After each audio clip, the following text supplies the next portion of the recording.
Selamat malam pemirsa, apa kabar Anda? Dua sisi kembali ke hadapan Anda. Mudah-mudahan Anda yang menyaksikan tayangan ini malam ini dalam keadaan sehat walafiat semuanya.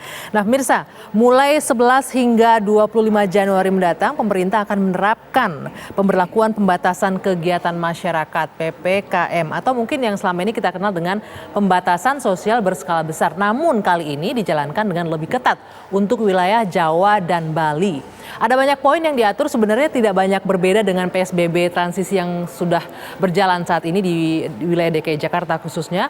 Di antaranya itu pembatasan kegiatan perkantoran, hanya 25%. Ini lebih sedikit lagi ya. Jadi sebanyak 75% akan melakukan kerja dari rumah atau work from home. Kemudian juga jam operasional pusat perbelanjaan atau mal diperpendek hingga pukul 7 malam saja. Dan juga aktivitas ibadah di rumah ibadah dibatasi hanya 50% dari kapasitas normal. Dan juga ada beberapa poin lainnya yang dipaparkan kemarin oleh Menteri Perekonomian, Menko Perekonomian. Nah, pertanyaan besarnya adalah efektifkah pemberlakuan PSBB yang diperketat ini, dan kemudian bagaimana dampaknya untuk sektor perekonomian yang kita tahu dalam 1 tahun terakhir ini cukup babak belur dalam kondisi pandemi. Kami akan berbincang malam hari ini di dua sisi dengan tema Corona terus meningkat, tepatkah PSBB diperketat? Sudah bersama saya sejumlah narasumber di studio. Dari ujung sana saya perkenalkan, ya mungkin udah kenal semua. Ada Mas Dhani Amrul Ihdan, tenaga ahli utama KSP. Selamat malam. Selamat malam Mbak. Assalamualaikum warahmatullahi wabarakatuh. Salam sehat seluruh pemirsa TV One. Waalaikumsalam, sehat ya. Kemudian ada Dr. Tirta, ini relawan COVID-19. Selamat malam Dr. Tirta. Ya, selamat malam. Assalamualaikum warahmatullahi wabarakatuh. Waalaikumsalam. Salam sehat. Mantap. Mantap ya, semangat terus Dr. Tirta. Malam-malam tegas.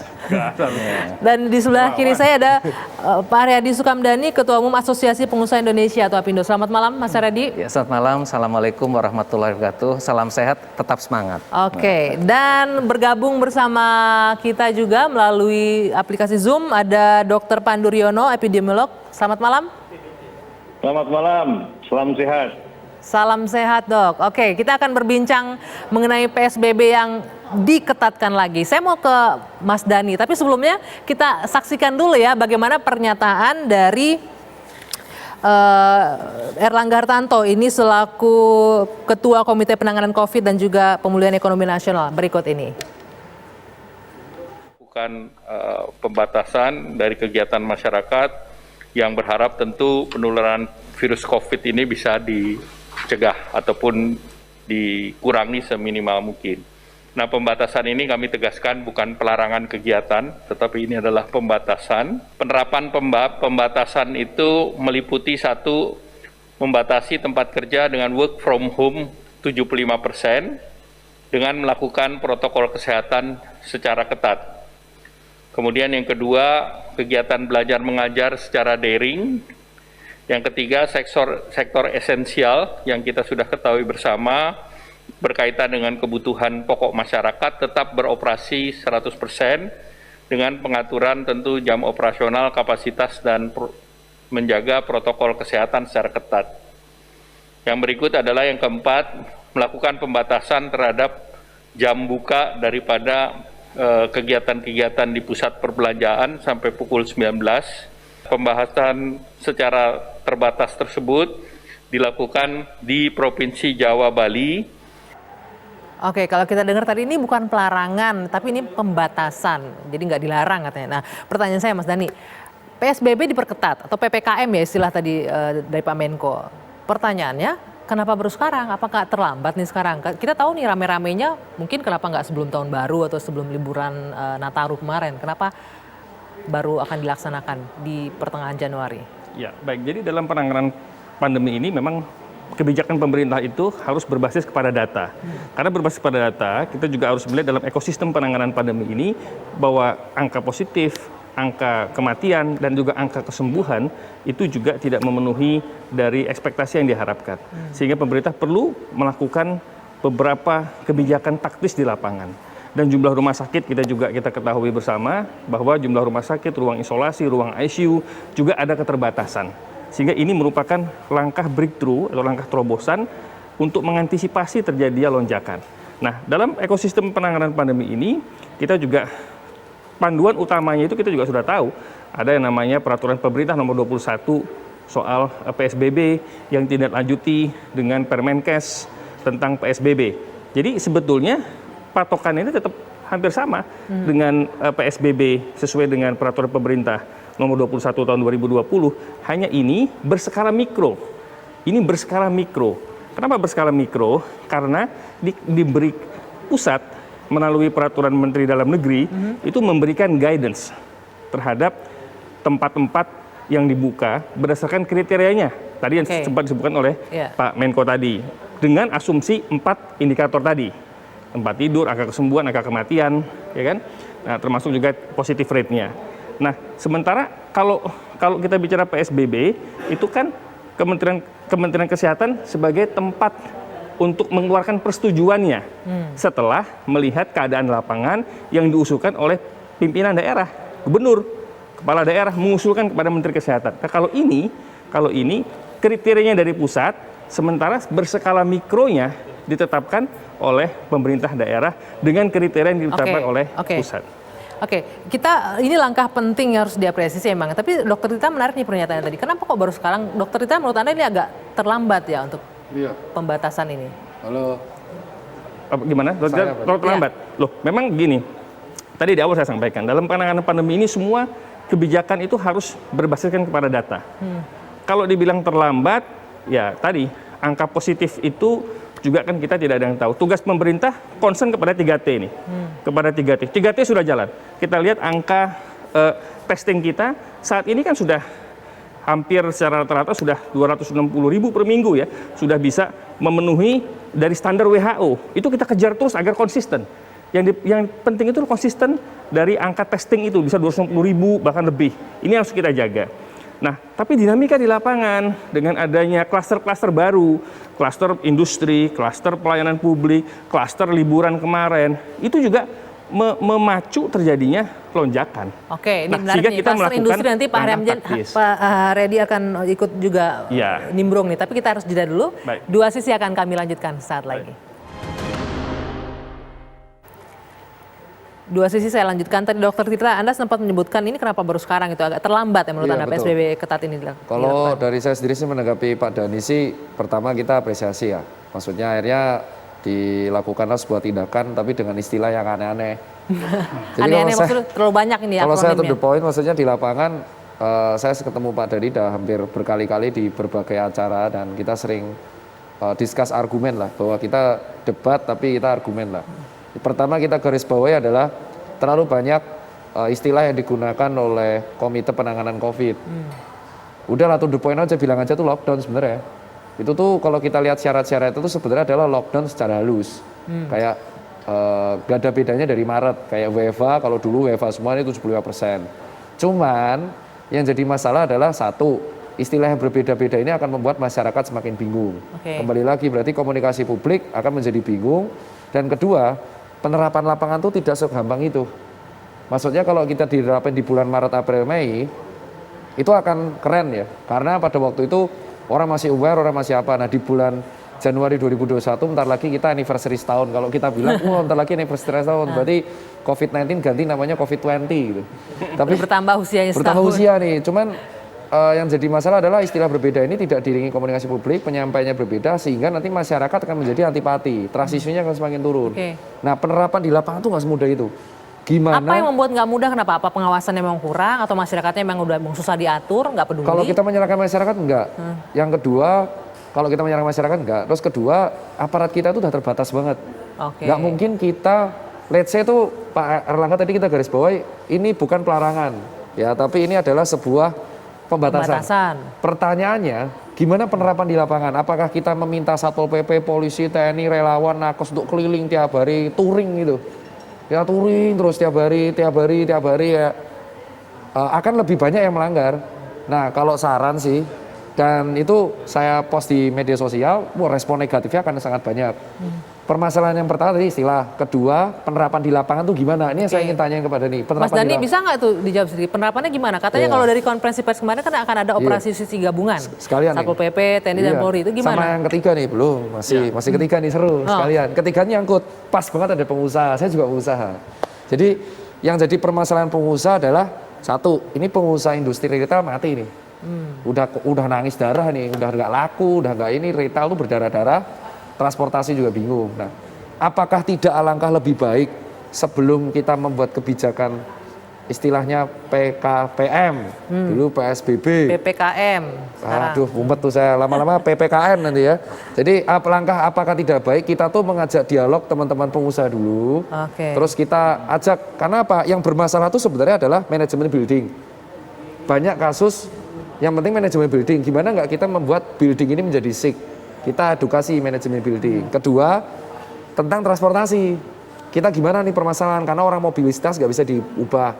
Kedua, pengusaha industri food and beverage, pengusaha hotel, dan pengusaha-pengusaha yang bergerak di tempat hiburan malam. Nah, karena apa? Saya mengkritisi kebijakannya PKPM ini, kalau yang 75% WFH, oke lah, masih bisa cari uang. Ya, tapi kalau yang pekerja harian susah. Gimana kalau yang jam 19.00, corona itu nggak keluar jam malam doang. Ini yang jadi masalah, aktivitas sering terjadi dari pagi sampai sore. Kalau membatasi jam malam berarti jelas sasarannya adalah ini tempat hiburan malam. Hiburan malam ya. Nah, Nah, itu gimana? itu, Boleh dijawab itu dulu, yang- tangkap itu yang dulu. tiga ini, Diajak Pak. koordinasi nggak tuh industri ekonomi segala Baik. macam? Jadi memang dalam penerapan setiap peraturan pemerintah, kita selalu mengajak ya, melakukan brainstorming dengan para pelaku industri, termasuk stakeholder utama kita itu kan pelaku industri. Karena kan tujuan daripada penerapan ini adalah menggalang kepercayaan publik, termasuk memberikan kepastian kepada sektor industri. Jadi kalau pandemi ini bagus, Indonesia kan akan terus bekerja dan akan terus produktif dan memberikan suasana kenyamanan kan keamanan bagi pelaku usaha tentunya. Bahwa tatanan operasional di lapangan itu, memang kalau kita melihat secara demografi, geografis, kok kayaknya sulit ya. Mana mungkin dibuat jam malam begini, apakah kata dokter Tirta tadi, nanti Satpol PP atau polisi akan keliling-keliling. Lah, itu memang sudah tertuang di dalam tugasnya Satgas itu, tugasnya Satgas, jadi di bawahnya Ketua Pelaksana itu, di bawahnya Pak Erick Thohir, sebagai Ketua Pelaksana itu ada Angkatan Darat, ada kepolisian.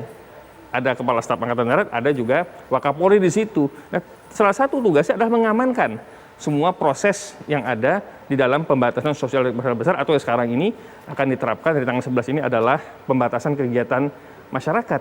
Nah, itu memang akan dilakukan inspeksi di lapangan sesuai dengan proksinya petugas keamanan Itu di setiap daerah. pengawasannya ya, bentuk Karena kan ada pengawasannya Polda, ada ada Polres, ada Polsek kalau di daerah.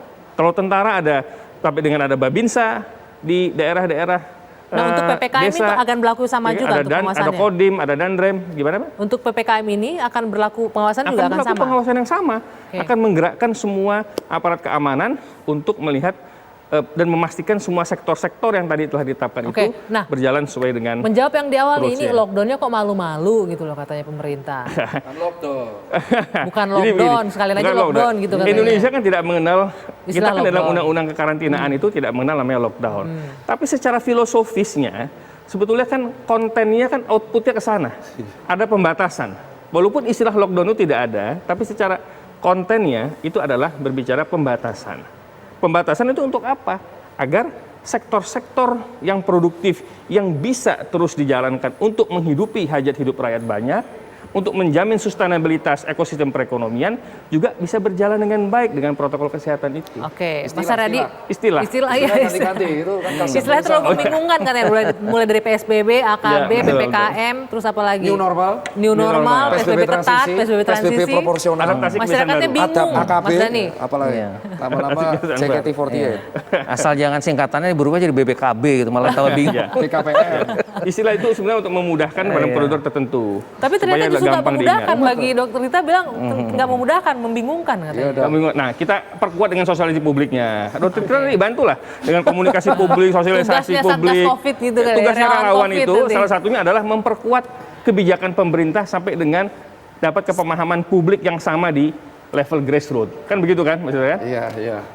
Oke. Umpan terobosan ya. Tapi saya nggak bisa golkan kalau itu. Mas Aryadi, tadi disebutkan klaster industri juga jadi penyumbang nih. Gimana? Apakah selama ini Iya. setahun ini yang udah babak belur masih dianggap masih menyumbang klaster juga ternyata? Pertama saya mau Harus ini gimana? juga nih, merespons Mas Dhani tadi ya. rasanya sih kita nggak diajak ngomong tuh kalau urusan PSBB. Oh, gimana? Pertanyaan saya udah pas kan? Jadi PSBB di DKI yang nggak diajak ngomong, di PSBB ini ketat barusan ini nggak juga nggak ada. diajak ngomong? Di daerah juga demikian, jadi nggak pernah diajak ngomong. Benar nggak Pokoknya- berarti? Betul. Pertanyaan soalnya Setahu saya ya, setahu saya kita nggak pernah diajak ngomong. Jadi, tapi poinnya adalah bukan perkara diajak ngomong atau diajak ngomong ya. Kalau saya melihatnya begini, apa betul sih yang namanya kegiatan usaha itu menjadi penyumbang terbesar klaster? Itu kita nggak pernah tahu loh. Karena saya melihat Kenapa dari Anda merasa melihatnya selama ini gini, tidak melihatnya dari data aja, data Oke. dan fakta yang ada ya. Jadi nomor satu, kalau dibilang industri itu bikin klaster, kita waktu PSBB pertama itu ada 18.000 perusahaan yang mempunyai izin untuk menjalankan mobilitas kegiatan operasional dan mobilitas kegiatan industri 18.000 ya. Iya, 18.000. Dan itu relatif tidak ada masalah. Hanya problem satu yang heboh banget di Jawa Timur. Tapi itu juga kasusnya perusahaan itu bukan dari dalam perusahaan tapi dari lingkungan si karyawan itu gitu. Dari Kenanya. rumahnya, dari luar rumahnya, berarti dari ya? luar. Nah, Oke. lalu juga yang terkait dengan klaster kantor. Kebetulan kita semua juga ada di kantor ya. Ya. Itu juga kita review dari teman-teman itu. Ternyata memang itu dapat juga dari rumah, dari lingkungan rumahnya gitu loh. Kita melihat ini bisa dilihat tracingnya ya. Kita lihat kan mereka ada yang sekantor gitu ya. Itu nyatanya juga nggak menular ke temannya, tapi dia dapatnya dari rumah gitu, dari lingkungan yang lain. Itu. Terus juga pesawat terbang. Ini juga menarik nih, Transportasi publik. valid nih. Kemarin yang liburan tahun baru, mungkin Mas Tirta ingat ya di tesnya kalau nggak salah 28.000 sekian, yang terdapat cuma 327 orang. Jadi maksud saya gini, jangan sampai kita menerapkan aturan yang salah gitu loh. Yang diucek-ucek nih ini, padahal ini ada yang besar ini nggak tertangani. Yaitu apa? Kawasan padat penduduk. Masyarakat yang tidak peduli dengan protokol kesehatan kayak di pasar tradisional dan sebagainya, itu nggak pernah tersentuh. Jadi saya juga terus terang sih saya udah dari awal saya bilang ini kalau penanganannya kayak gini, yang diucek-ucek nih justru yang mereka praktis, justru mereka tuh lebih alert gitu loh, lebih waspada. Kayak di kantor satu kena langsung mereka liburin. Di kantor tuh begitu kenyataannya. Nah, jadi saya kalau boleh usul nih ya teman-teman Satgas, yang tolong dilihat lagi gitu, dipetakan lagi, karena kalau di sini diucek-ucek justru yang permasalahan utamanya nggak dikerjain, repot. Termasuk juga Satgas yang di RT RW itu nggak jalan. Saya kebetulan tinggal di Menteng loh, Ring 1 ya di Republik ini ya. Saya di belakang saya ada kegiatan saya bilang nggak kampung lah ya, tapi kawasan yang padat penduduk yang saya nggak pernah. Saya tanya sama orang mas itu, kalian tuh di testing nggak? Enggak Pak. Dan itu kesadarannya juga sangat inilah perlu edukasi ya. Nah itu kita bicara di ibu kota Republik, di benar-benar jantungnya Jakarta. Itu aja seperti itu. Jadi maksud saya di sini tentu saya setuju Mas Dhani bilang based on data ya. Tapi data yang betul-betul dielaborate gitu, dipelajarin benar. Nah, ini poin ini bisa dimasukkan jadi mungkin saya Mas Dhani ya, khawatirnya gitu. untuk Jadi kawasan padat penduduk untuk lebih ini diawasi. terus terang ya, kalau yang diucek-ucek ini aja ini nggak dimasalah, tidak akan selesai. Ini kan parameter kita yang Mas Dhani bilang itu data itu adalah data terkait dengan nomor satu bed occupancy rate-nya rumah sakit. Begitu di atas 70% itu udah syarat lockdown. Ya. Tingkat mortality, walaupun tadi saya bicara sama Mas Tirta, mortality rate-nya juga sebetulnya nggak beranjak, hanya sekitar 3%. Tapi kan kita pertanyaannya adalah kalau bornya udah 100%, pasti udah banyak yang meninggal di luar, belum sempat ke rumah sakit, belum meninggal. Datanya Nah, iya, jadi itu yang kita juga harus lihat. Jadi kalau saya sih, kami meyakini ya, kalau dari industri, dari pelaku industri, rasanya kita justru lebih sudah alert. bekerja lebih berat gitu ya.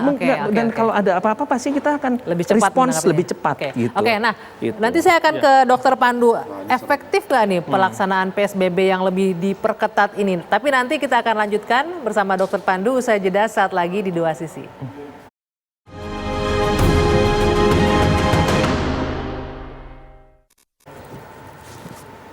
Anda kembali di Dua Sisi, saya akan langsung bertanya ke Dr. Pandu Riono sebagai pakar epidemiologi. Dr. Pandu, Anda melihat akan efektif atau enggak nih pelaksanaan atau pemberlakuan PSBB yang diperketat katanya untuk wilayah Jawa Bali ini untuk menekan laju positif COVID ini? saya senang dengan kata-kata PSBB yang diperketat. Karena itulah yang seharusnya istilah yang digunakan sesuai dengan undang-undang karantina, sesuai dengan peraturan pemerintah, sesuai dengan keputusan Kemenkes. Jangan bikin istilah baru. Itu saya setuju dengan Dr. Tirta dan teman-teman sekalian. Nah, ya kan, dan kemudian dengan adanya PSBB yang menurut regulasi itu nanti bisa harus diterapkan oleh masing-masing pemerintah daerah, dan pemerintah daerah harus membuat peraturan-peraturan yang dimana bisa memaksa atau melakukan kegiatan-kegiatan supaya terimplementasi dengan baik, dan itu tidak mudah. Kenapa tidak mudah?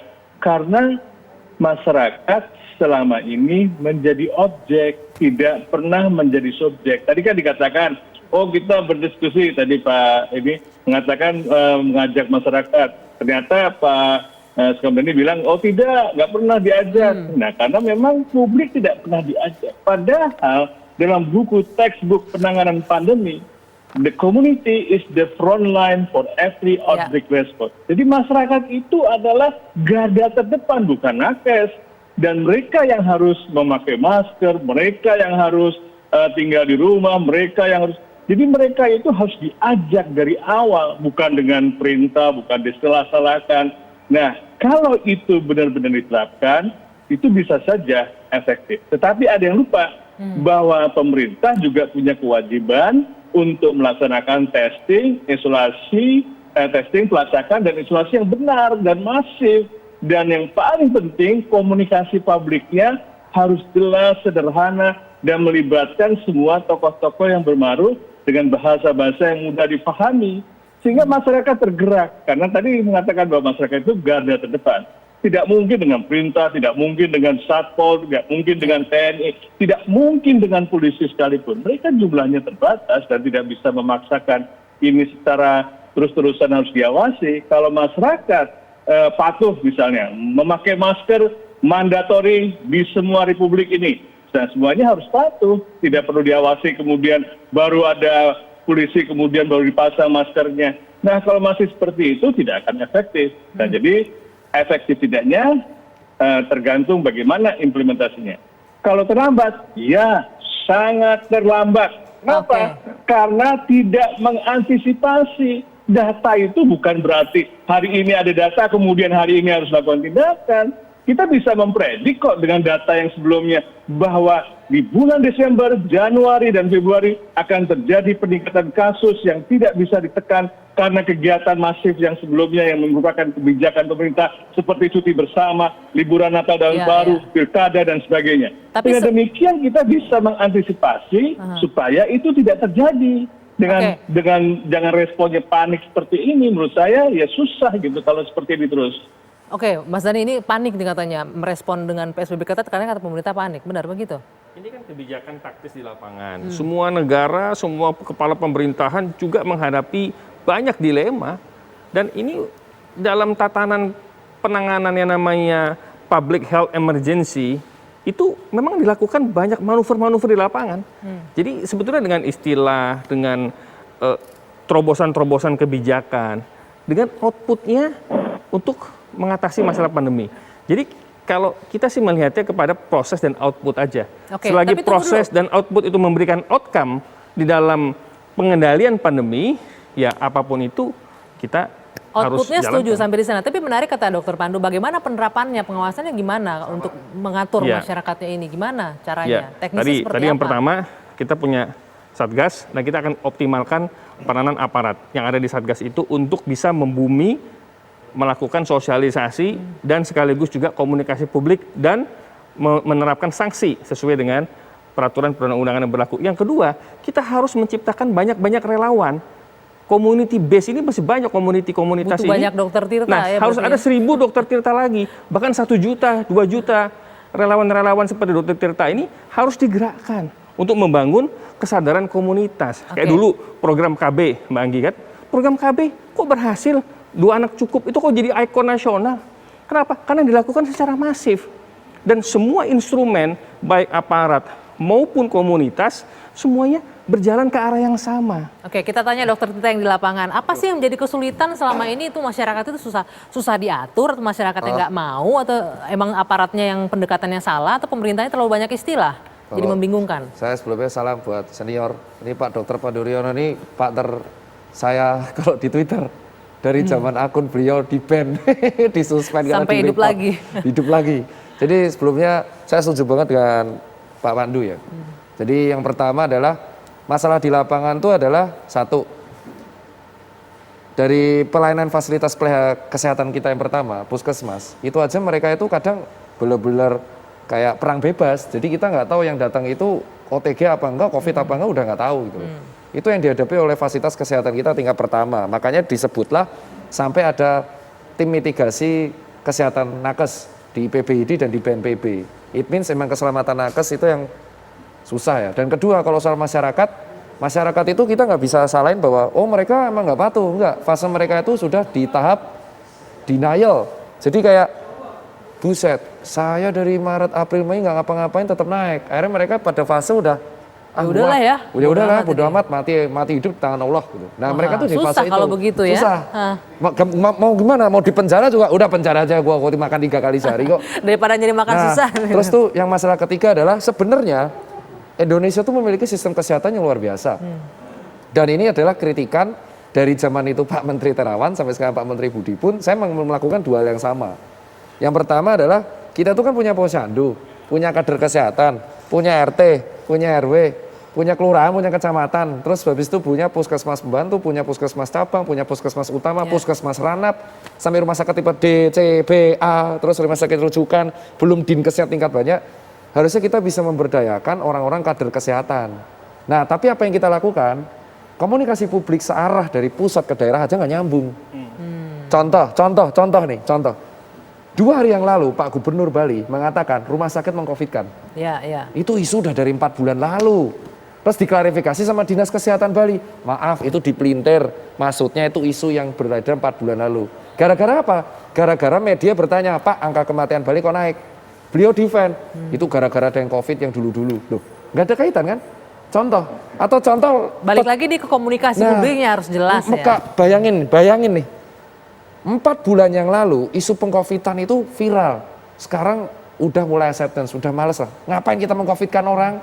Kalau saya mengcovidkan orang dapat duit, saya punya Ferrari 100 sama tank 100 dan nggak mungkin saya jadi relawan-relawan terus gak ada duitnya kan.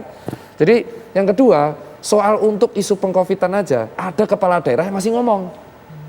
Apalagi ini mau penerapan PSBB. Berat kan? Oh, PKPM. Ini tadi saya lihat PPKM. Aduh, ruwet banget nih. Jadi kalau saya bilang, saya setuju banget Pak Pandu, alangkah baiknya kita menerapkan commodity base.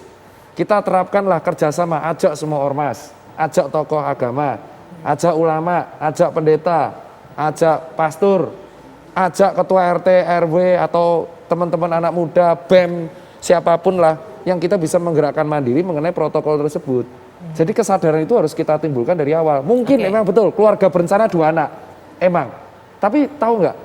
Dulu orang pakai helm aja susah. Kok sekarang orang pakai helm? Bukan karena ditilang terus. Karena apa? Iklannya bagus. Oh, balik lagi ke komunikasinya dari Iklannya bagus. masyarakat. Nah, makanya yang kita terapkan di sini adalah kalau kita pengen community base sesuai dengan Pak Panduryono, kita harus mengaktifkan garda kader-kader yang dari orang awam ini bekerja sama dari tingkat level fasilitas kesehatan pertama, lindungi nakes yang pertama, masyarakat berhak karena pasal 28, masyarakat berhak mendapatkan kesehatannya. Makanya selaras dengan vaksin. Vaksin pun itu bukan diwajibkan, tapi harus mendapat hak selaras dengan protokol. Oke. Nanti kita lanjutkan. Usai jeda ini ngomongin vaksin. Usai jeda 2 sisi kembali saat lagi.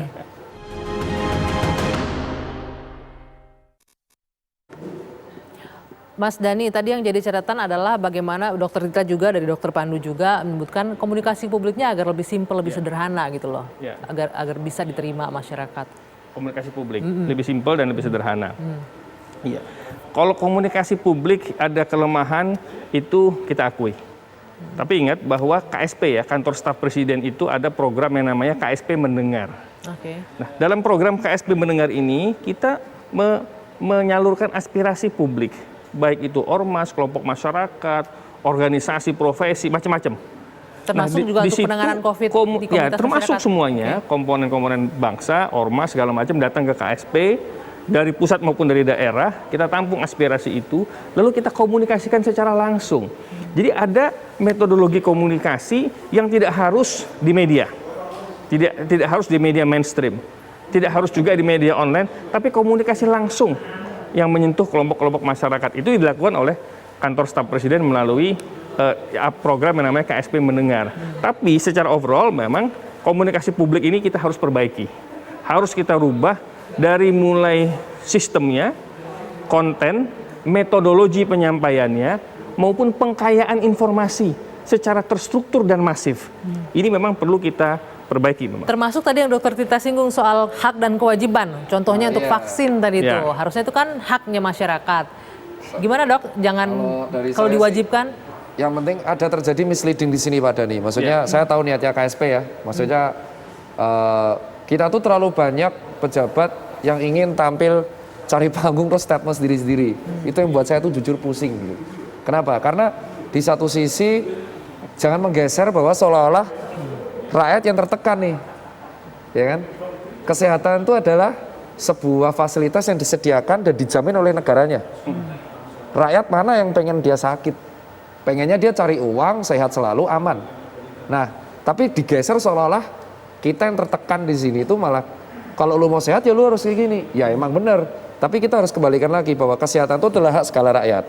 Makanya satu, vaksin ini jangan digeser seolah-olah semua warga wajib. Vaksin itu hak. Jadi warga berhak mendapatkan vaksin paling aman dong. Dan kedua, soal PSBB, warga juga harus dijamin kegiatan ekonominya, apalagi yang kaum bawah nih, dan tetap aman. Gimana caranya tetap aman? Yaitu PR pemerintah. Cari solusinya. Kan sudah disiapkan BLT segala macam begitu ya, kan sudah ada. Penerapan di lapangan tetap akan susah. Kita punya 270 juta penduduk. Nah, kenapa nggak seperti ini gitu loh? Kita dari dulu tuh kan problemnya soal data. Saya setuju banget, apalagi Pak Dr. Pandu nih, idola saya nih. Pasti bisa ditanyakan ke beliau epidemiolog. Kita tuh punya, harusnya kita tuh punya big data, tinggal mendata. Red zone-nya di mana, sasar aja di daerah situ, kecamatannya mana, kelurahannya mana, libatkan fasilitas tingkat pertama, libatkan RT-nya, libatkan RW-nya. Masyarakat tenang, yang kerja aman. Habis itu simpel. Perbedaan swab antigen, cara penggunaan PCR itu aja beda. Kita ingat ya, PCR itu buat tracing. Saya setuju banget statementnya Dr. Tonang. Saya ingat dapat WA beliau, PCR yang bagus adalah PCR yang buat epidemiologi. Jadi ketika satu orang COVID, 30 orang di sekitarnya itu di PCR juga. Kasih 2 pilihan aja. Bos, temen lu tuh kena COVID. Lu isoman aja 10 hari, lu gak berjalan kan? Atau lu ke PCR sekarang. Lu pilih 2. Swab antigen itu untuk syarat perjalanan. Nah hasilnya untuk apa? Hasilnya diupload ke e-hak, di barcode. Bukan lewat sekarang, lewat pakai surat. Kalau pakai surat kayak gini kan gampang dipalsu. Nah setelah ini simple, data yang nggak mampu berapa? Pakai Kementerian Sosial. Gas. Nah dari sini baru kita lihat, oh ternyata yang mobilisasinya bandel-bandel, daerah A, B, C, D, E, F, G, berat, baru kompak. Pembatasan sosial alias lockdown alias A, B, C, D, terapkan relawannya siapa, pembatasnya apa. Jadi polisi, TNI, dan Babinsa nggak capek. Yang saya takutkan cuma satu, ini udah penuh. Masyarakat udah abai, udah capek. Gimana kalau misal aparat kita capek, kelelahan, kena razia terus nanti COVID, siapa yang nanti jaga keamanan negara? Kamu, umat. Nah ini yang maksudnya penerapan di lapangan ini gimana? Apalagi ini baru tanggal 7, ya, penerapan tanggal 11. Beberapa hari baru akan dimulai. Ini 4 hari closingan semua dong. Kalau saya owner tempat hiburan malam, saya hajar terus. Sampai sebelum besok jam 7 selesai. Kalau mau PSBB sekalian aja tanggal 7, nggak usah ditunda sampai tanggal 11. Oke, nah balik lagi ke Dokter Pandu. Dok, tadi Anda menyebutkan ini kan sebenarnya kalau bicara data nggak harus menunggu data sekarang baru ini reaktif sekarang gitu dilakukan PSBB. Harusnya bisa jauh hari sebelumnya. Nah, dengan kondisi yang sudah terlanjur sekarang ini, harapannya gimana nih, Dokter Pandu? Iya, jadi kalau tim FKMU itu hampir tiap minggu kita melakukan prediksi bulan depan berikutnya, kita update terus gitu kan. Dan kita beri masukan juga ke kantor staf presiden bahwa hati-hati nih di bulan Januari dan Februari, di kuartal pertama 2021 pandemi memburuk, harus dilakukan antisipasi, ya kan. Tapi ternyata tidak diantisipasi. Kemudian saya buat lagi grafik yang sama, saya lingkari gambar lingkaran spidol merah. Hati-hati, ya kan? Dengan demikian seharusnya kita mengantisipasi. Dan sekarang kan sudah di awal Januari, padahal saya sudah mengingatkan sejak Desember atau sebelum Desember waktu itu. Dan saya khawatirnya itu harus terjadi, bahwa itu bisa tidak terjadi kalau kita cepat mengantisipasi melakukan misalnya PSBB sejak awal gitu kan. Jadi PSBB itu sebenarnya untuk mencegah supaya kapasitas pelayanan kesehatan kita tidak luber atau kewalahan seperti sekarang. Kalau sudah seperti sekarang kan sudah otomatis banyak penduduk yang mengalami kesulitan mencari rumah sakit, ada yang meninggal sebelum sampai rumah sakit, kematian meninggal. Data-data statistik itu kan seringkali tidak semuanya terlaporkan. Kalau kita lihat gap kematian antara yang terkonfirmasi dengan protokol COVID itu makin lama gapnya makin besar. Jadi kalau kita hanya mengandalkan statistik kematian yang hanya terkonfirmasi, ya kelihatannya tidak banyak perubahan. Padahal kematiannya meningkat dari segi jumlah ya, dan mungkin dari segi persentase tidak meningkat. Jadi kadang-kadang yang juga suka dipakai adalah angka kesembuhan. Angka kesembuhan itu nggak penting. Yang penting itu adalah angka testing, angka orang yang terkonfirmasi positif, angka yang masuk rumah sakit, dan angka yang meninggal akibat dirawat rumah sakit. 4 itu sudah cukup yang dipakai seluruh dunia sebagai COVID metric untuk melihat kinerja situasi pandemi yang terjadi setiap hari. Jadi kalau cuma angka-angka biasa susah kita melihatnya. Lihatnya kurve trennya gimana gitu. Trennya meningkat terus nggak? Atau mendatar nggak? Karena kita ingin mengusahakan landai dan mengusahakan turun. Itu harapan kita bersama. Oke dokter. Mas Dhani mungkin nanti usai jeda boleh ditanggapi mengenai data-data yang sudah dimasukkan ke KSP juga dikomunikasikan tapi tetap agak terlambat menurut Dr. Pandu. Usai jeda kita lanjutkan dua sisi saat lagi.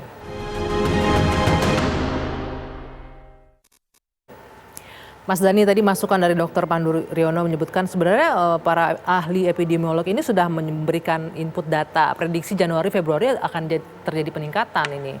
Dan bahkan sudah diberikan KSP juga informasi ini gitu. Ya, pertama tentu kan PSBB ini kan sampai dengan sekarang nggak dicabut, masih ada. Undang-undang karantina wilayah, PSBB masih terus ada kan. Nah yang kedua, soal antisipasi, pemerintah kan juga sudah antisipasi ya. Kalau dia bilang kalau kita terlambat atau apa, ya itu relatif ya. Pengertian terlambat itu relatif. Kenapa? Karena kan kita melihatnya harus dari berbagai dimensi, berbagai sektor. Ya.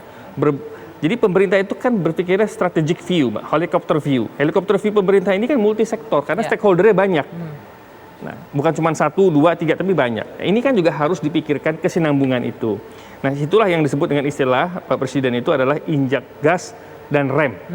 Gas dan rem ini harus balance, harus seimbang karena menyangkut ekosistem ketahanan nasional antara ekonomi dan kesehatan. Nah, sehingga kata-kata terlambat itu juga kita bisa melihatnya dalam kerangka yang lebih strategis, yang lebih wise, di mana keterlambatannya. Tapi memang kalau ada ketidaksempurnaan ya, di dalam masalah pandemi ini penanganan itu pasti tidak sempurna lah, pasti jauh dari sempurna pasti ada. Tapi kita getting better Pak, hari ke hari lebih baik. Komitmen pemerintah jelas, tracing, testing juga lebih jelas. Ketersediaan rumah sakit, ruang isolasi juga Pak Menkes yang baru Pak Budi Sadikin udah keliling, udah memastikan bahwa rumah sakit harus bisa mengantisipasi lonjakan ini. Penambahan ICU, isolasi, itu juga menjadi concern pemerintah. Ya, itu yang paling penting untuk saat ini. Itu yang paling penting. Oke. Nah terakhir Mas Haryadi, apa nih masukannya dari pelaku ekonomi untuk jadi kalau menurut pandangan kami begini, tadi saya sudah sampaikan kan ya bahwa yang kita tidak terdeteksi itu adalah justru yang di masyarakat sendiri. Jadi kalau di industri, menurut pandangan kami pelaku industri itu atau pelaku usaha itu sebetulnya sudah sangat waspada ya. Mereka selalu alert. Menyangkut masalah karyawan, menyangkut masalah tamu-tamunya itu sudah diantisipasi dengan sedemikian rupa. Dan kalau kita melihat dari misalnya contoh ya, kalau misalnya restoran deh yang dipermasalahkan. Belum data yang mengkonfirmasi bahwa orang tertular di restoran seperti apa, itu kan kita juga belum pernah lihat datanya seperti apa gitu ya.